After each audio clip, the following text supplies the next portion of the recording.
Ngastro pa zahalay mige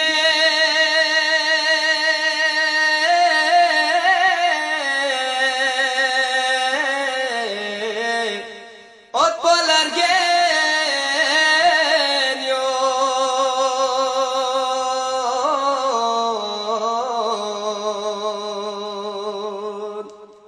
stropo bilafono son se kudye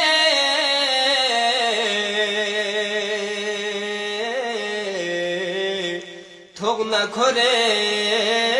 neyo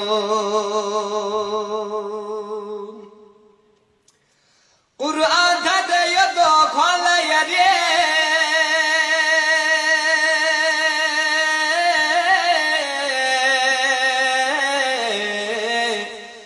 rotho bi byanga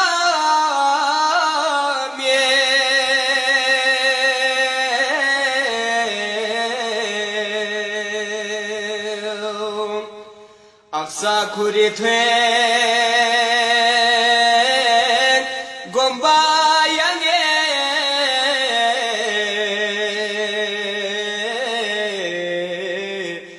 yapolare neo Yakub gamana tupomze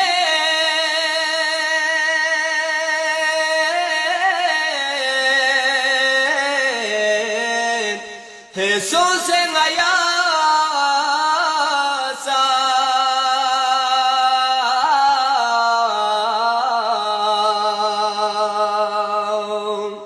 ya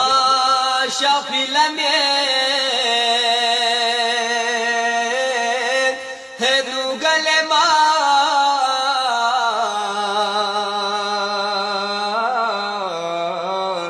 hamikalete